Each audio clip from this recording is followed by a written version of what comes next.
are safe, all the animals are okay, and at the end of the day, that's all that really matters.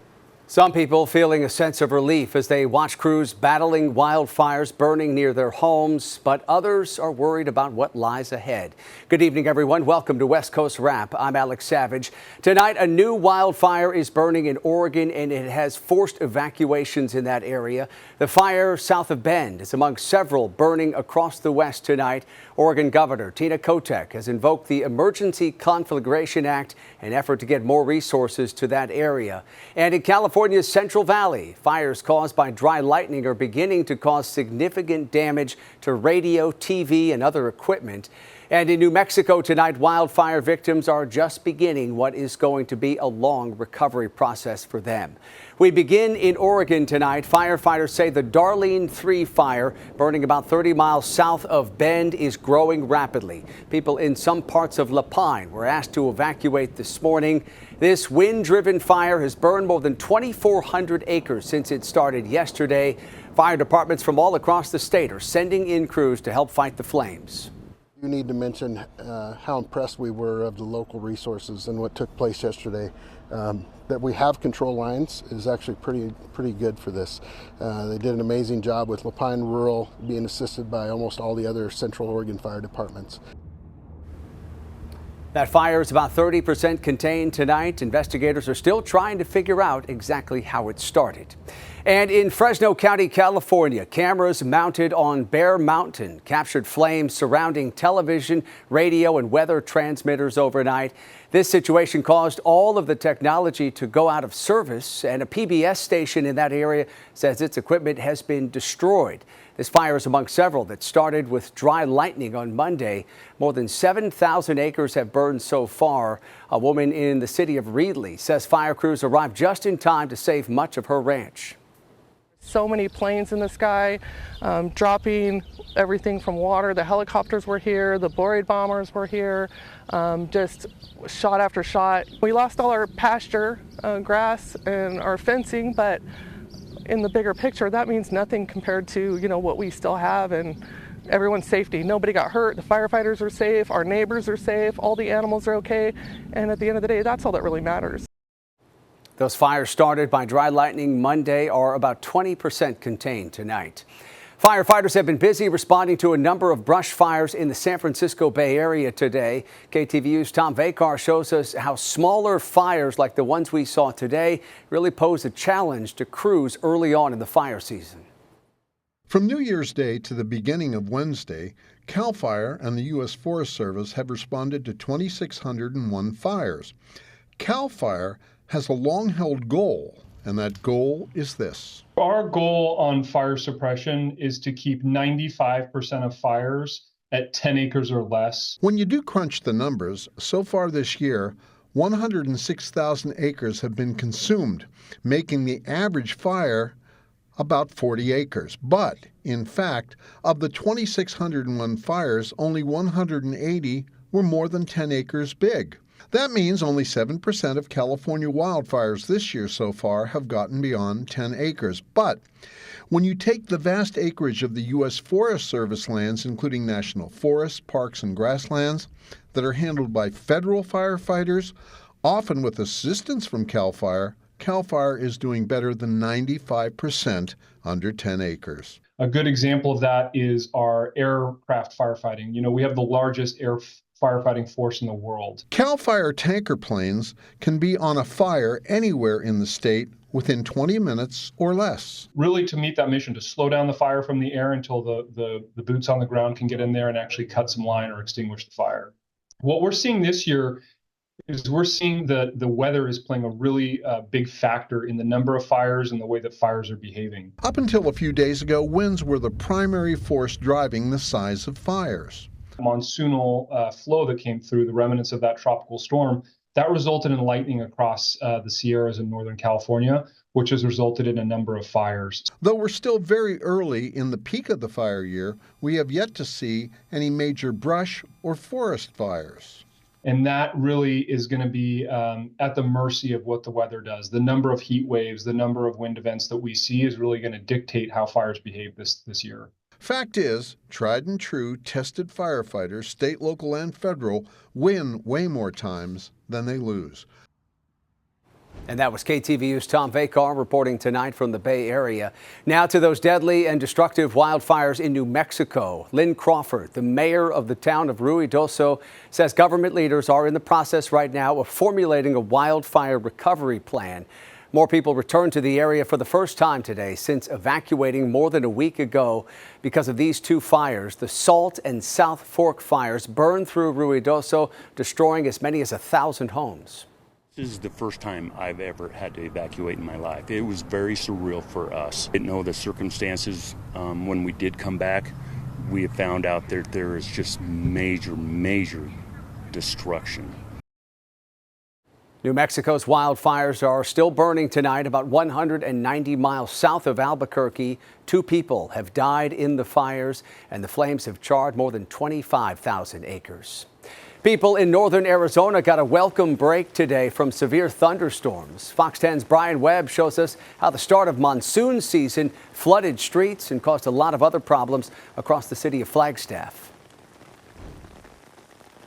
The city of Flagstaff stopped its dredging project today because of a big storm yesterday on the west side of the San Francisco Peaks. Here on the east side, the county is trying to stay ahead of schedule to save these homes and to make sandbags a thing of the past. The Miller home sits behind a barricade looking like a war zone, not from firearms, but from more floods. It was awful. I mean, the mud was just flowing like a river. Mary lives down the mountain from 2 burn scars, the Schultz and the pipeline. Construction crews are inching closer to shoring up her neighborhood, creating channels and trenches like this to send floodwaters underground. Mitigation that we provide both reduces the amount of sediment that makes its way into the neighborhood by keeping that sediment and debris up on the mountain. Then, once that sediment is all dropped out of the post-wildfire flood flows, it collects the water and runs it through a pipe like the one you see behind me here. This is one of 2 large storm drains. This one's 10 feet tall and goes back nearly a mile, taking floodwaters underneath a neighborhood and hopefully away from homes. The floodwaters will collect in this man-made pond. Some will seep into the ground and the rest will go ahead to Cinder Lake. The project built to handle what's considered a 25-year storm. We mitigate a 2-inch and 45-minute rainfall event. We will be able to provide flood mitigation for the vast majority of storms that this area sees. Mary Miller is impressed by the work she sees, but sadly, the barricades will be up a little longer, just in case there's another battle ahead. I mean, who wants to look at those barriers up all the time in their front yard? Brian Webb, Fox 10 News. Bird's eye view of Santa Monica, just due west of downtown Los Angeles. Home of Muscle Beach. We got the beach and your entire West Coast wrap forecast. That's coming up. Also coming up tonight, a multi-million-dollar bust, and it wasn't drugs that were seized here. Tonight, how investigators took tons of illegal fireworks off the streets and their message in the run-up to the 4th of July. Also tonight, we'll break down how the NHL is planning to use Las Vegas's Sphere to put on a great show.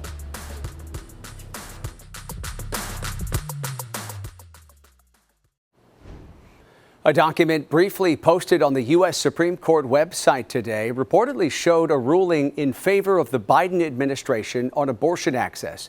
Bloomberg reports the opinion on the Idaho case was posted this morning and then quickly removed. The Biden administration sued Idaho, arguing that federal law requires hospitals to provide emergency abortions if needed to protect the health of the mother. Idaho says its ban already has exceptions for life-saving abortions and that state law should take precedence. The court said in a statement that the opinion on this case will be issued in due course. And that's not the only West Coast case the U.S. Supreme Court is expected to decide this week. A case out of Grants Pass, Oregon is also pending. That rural city northwest of Medford stepped up enforcement of ordinances, escalating penalties for sleeping outside. Challengers say that makes it a crime to be homeless in the city in violation of the 8th Amendment ban on cruel and unusual punishment. Homeland Security Secretary Alejandro Mayorkas was in Tucson, Arizona today, meeting with border enforcement officials. During the visit, Mayorkas said the number of illegal border crossings has dropped by more than 40% since President Biden signed an executive order restricting the asylum process. That order took effect on June 5th, and it cuts off asylum access when arrivals at the border exceed 2,500. We are imposing stricter consequences for those who cross the border without authorization. These actions are changing the calculus for those considering crossing our border. Still, Mayorkas also said repatriations, the process of returning people to their home countries, has increased by nearly 150% ever since the president took that executive action. 2 men from Romania have been charged with hate crimes in Orange County, California. Police there say they posed as U.S. immigration agents while threatening Hispanic victims with deportation. Authorities say the suspects wore fake law enforcement badges as they confronted street vendors they believed to be undocumented, threatening them with deportation if they didn't hand over cash or debit cards. Targeted Hispanic victims. They spoke Spanish during the robberies, and that is very concerning. No police officer, no law enforcement official is ever going to demand property from anybody. Authorities say they believe the suspects are here in the U.S. illegally and do have ties to Romanian organized criminal organizations. Officers in Los Angeles County have seized 75 tons of illegal fireworks. The estimated street value is between $7 and $10 million, and 3 arrests have been made tonight. Fox 11's Susan Hirasuna tells us this is the largest fireworks bust in California history. Gardena police released this video of a gigantic cache of illegal fireworks, and this is only 1/4 of the total seizure. The rest was found inside this warehouse. In all, 75 tons, believed to be the largest seizure of illegal fireworks in state history. A little bit over 153 pallets total, and it took 5 53-foot trailers and 1 40-foot big rig to remove all of the fireworks. Just unbelievable. I'm lost for words. Kendall Small lives across the street. By the time he realized the fireworks were found so close to him, they had been safely removed. Thank you. I mean, because this could have went pretty bad, for a lot of people. So thank you. He, like so many others, remembers what happened in South LA when LAPD seized 32 tons of fireworks almost exactly 3 years ago. The bomb squad tried to detonate on site to disastrous results. In this case, CAL FIRE determined the boxes and boxes of explosives were stable. CAL FIRE took the fireworks to an undisclosed location in San Bernardino. Sources tell Fox 11 News the explosives will be destroyed over the next 4 years. 3 people were arrested on weapons and possessions of explosives charges: 44-year-old Alejandro Rodriguez of Wilmington, 30-year-old Natalie Navarro of Carson, and 25-year-old Daniel Gudino of Wilmington. Despite the sheer volume, even the workers next door didn't see how the fireworks got delivered, but Joshua Nunez did see something unusual. There was like 3 or 4 undercover police cars parking on driveway, like staring that way. They were gone like 2 hours later. In Gardena, Susan Hirasuna, Fox 11 News.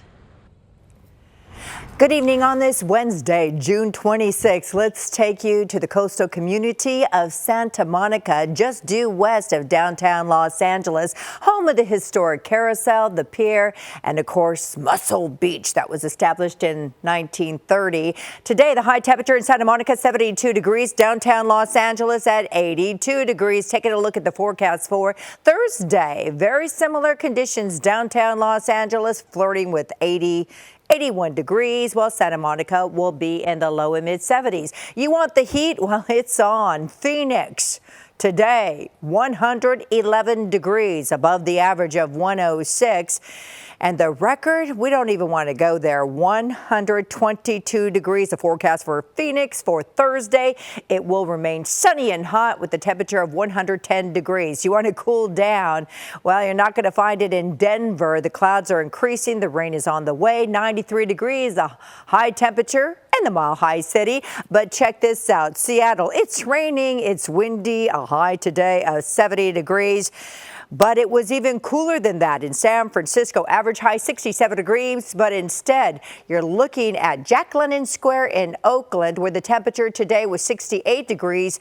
Due west across the Bay Bridge to San Francisco, 62 degrees. The sun finally did peak out around lunchtime. 113 right now in Palm Springs, and that was the high temperature there today. 104 in Tucson. It was 95 degrees in the California state capital of Sacramento and 97 degrees in Redding. Currently 60 in San Francisco. It's 84 degrees in Salt Lake City. It's still in the triple digits in Las Vegas. We don't have any monsoonal moisture rolling into that area in Nevada as of yet. But as we put our map into motion here, our West Coast forecast, we're looking at rain showers again in Seattle. Not seeing any clearing until we get to the backside of that system there on Friday. Few clouds roll in and out of the Bay Area. You see the low clouds, the fog, the marine layer hanging tight to the Bay Area, even into the Point Conception area of Santa Barbara. Here's your forecast. We're talking about sunshine returning by the weekend in Seattle. We're talking about the temperatures going up in the San Francisco area to average highs by the weekend, triple digits in Phoenix, and thunderstorm activity through Friday in Denver. Alex, have yourself a good night. Oh, thank you so much. Same to you, Roberta. Airsoft guns creating increasing concerns for law enforcement. The devices look so similar to real guns that officers often can't tell whether they are toys or real weapons. Fox 13's H.A. Geneville spoke with law enforcement in Washington about this growing problem. Two guns on screen. Can you tell which one is the airsoft? If not, don't worry. It's a trick question. They both are. They have sights on them. They put suppressors on them. They put devices on them that makes it look like it has muzzle flash. These fake guns are causing real issues. Less than 2 weeks ago, Cascade High School went into lockdown because a kid brought an airsoft gun onto campus. Deja vu for the Everett school, as the same thing happened 2 years ago. And this problem is not unique to the North Sound. Just a year ago, we had an incident at a middle school in Spanaway where a student brought a airsoft gun. It's metal. It looks exactly like the Glock that I carry on my hip. Tragically, a child is dead, in part, due to an airsoft gun. Investigators say 51-year-old Aaron Myers murdered a teenager earlier this month in Renton. The reason? Myers mistakenly thought the kid was going to commit an armed robbery at a store, when in fact, the victim was only taking the toy gun for a return, according to probable cause documents I obtained. The state does have laws in place intended to keep people safe. For instance, you have to be 18 years or older to buy and use an airsoft gun, unless supervised by adults. These guns are also required to have an orange tip on them, but these laws are not always followed. There's no way for us to tell if that's real or not, and that's a terrible choice to make. Sergeant Darren Moss with the Pierce County Sheriff's Department tells me, if you have one of these toys, you need to be responsible. Yeah, you need to treat it like it is a real firearm and keep it locked up when you're not playing with it. And that was Fox 13's A.J. Geneville reporting tonight. Even if someone is using an airsoft gun, authorities say they can still be charged with a felony in Washington if they threaten someone with that replica gun. We're learning more tonight about plans for this week's NHL Draft. The league posted a video to YouTube showcasing how the Sphere in Las Vegas is getting ready to host the event. Key moments from the draft will be broadcast live on the Sphere's Exosphere. The draft will also become the Sphere's first televised sports event with custom visuals designed for the interior and exterior of that venue. The two-day draft gets started on Friday, and the San Jose Sharks won the draft lottery, and they will have the #1 pick. By taking away your baby's insurance, you're just left out in the cold. Thank you, Nationwide. Thousands of pet owners confused and concerned. Coming up, why a decision from a major insurance provider has left many people worried about getting medical care for their pets. Also, the FBI taps a 77-year-old in Oregon for help, why he's become an official FBI ambassador.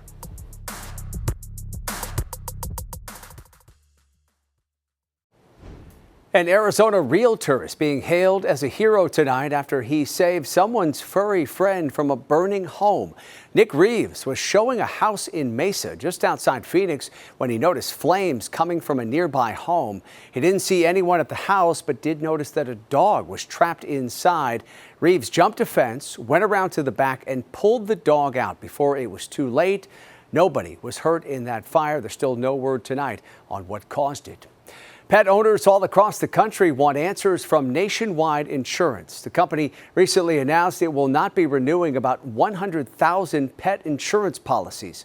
Fox's Sunny Sai spoke with one pet owner in Las Vegas who's worried that he will not be able to afford the help his pets need. Pet owners are angry, confused, and panicking. I joined a Facebook group with more than 1,000 people in it who have been dropped or are expecting to be dropped by Nationwide. Owners are upset and are looking for backup plans. One dog owner who has been with Nationwide for almost a decade tells me he's worried if his dogs can even get coverage at their age, and if so, at what cost. It's like taking away your baby's insurance. If any of you have children, you know what that's like. So now just tell me goodbye. We don't need you anymore. Or we don't want you anymore. Gary lives in Las Vegas with his husband and two dogs, Fanny and Kate. Both dogs have been with Nationwide since they were puppies. After almost 10 years of coverage, Gary received the bad news in the mail. And I thought it was the renewal notice for the dogs. And shocking, it said a notice of non-renewal. And what do you do that day? You freak out. It's a Saturday. Everything is closed. I have to wait till Monday. And then when I called Monday, they said, yes, this is the decision we've made. And by then, it's all over the media. That's over 100,000 people have been just axed. For older dogs like Fanny and Kate, it's harder to find insurance companies, especially if they have pre-existing conditions. I can't even imagine what the costs are going to look like at this point. That's the scary part. And are they going to cover them? Someone said to me there are other plans out there. I know AKC has something. I haven't applied yet, but they said after I do apply, they're saying it's a 365-day wait to get pre-existing conditions covered. So what do I do for the next year? You're just left out in the cold. Thank you, Nationwide. Fox reached out to Nationwide for a response. We were referred to its statement that blames, quote, inflation and the cost of veterinary care and other factors for canceled policies. They go on to say the policies are not related to, quote, the pet's age, breed, or prior claims history. While prices for vet care are increasing, experts with NerdWallet say pet insurance is still the way to save. Overall, pet insurance is still relatively affordable compared to if you suddenly have to face unexpected costs for your pet. So that's why for a lot of people, it does make sense to take out pet insurance. You have that peace of mind. NerdWallet says another option to pet insurance is having a high-yield savings account for vet expenses, but you do run the risk of expensive treatments for emergencies. In Las Vegas, Sunny Sai, Fox News. Finally tonight, the FBI has a new ambassador, a 77-year-old Good Samaritan. John Randall lives in an assisted living community in Northeast Portland, and he's known for checking in on the safety and well-being of his neighbors. The staff call him the FBI agent of the facility. He even wears a badge. So the FBI's Portland field office decided to honor him as such. They surprised Randall with a certificate declaring him an FBI ambassador. He also got some cool shades and an FBI hat. That's pretty neat. Randall says the honor is another check off his bucket list, a well-deserved honor. Kudos to him for keeping an eye on his neighbors. That does it for West Coast Wrap tonight. We appreciate you watching. Have a great rest of your night. We'll see you back here tomorrow.